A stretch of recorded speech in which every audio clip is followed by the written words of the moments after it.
ఫిబ్రవరి 2025 మీకు ఎలా ఉండబోతుందో చూద్దాం. సో చాలామందికి ఈ మంత్ చాలా ఎగ్జాషన్, టైర్డ్నెస్ అండ్ కన్ఫ్యూజన్ని తెస్తుందనమాట. దీన్ని మీరు ఎలా డీల్ చేయాలి అంటే లిసన్ టు యువర్ ఇంట్యూషన్. మీ ఇంట్యూషన్ ఆల్రెడీ మీకు ఒకటి చెప్తుంటుంది, అది మాత్రమే చేయండి. And there are lot of miscommunications either in the personal life or professional life.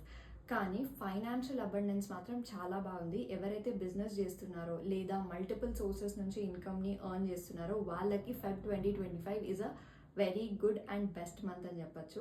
Because financially చాలా చాలా బాగుంది. There are lot of profits I can see. కానీ దెర్ ఆర్ సమ్ అంటే people might tell you something in front of you. మీ ముందు ఒకటి చెప్తారు, మీ వెనకాల ఒకటి చెప్తారు. So mostly don't trust people. Okay, especially ఈ ఫెబ్ 2025లో మాత్రం నమ్మకండి. చాలా ఎగ్జాషన్, టైర్డ్నెస్ ఉంది. And a female friend, weather you are a boy or a girl, doesn't matter, a female friend will help you.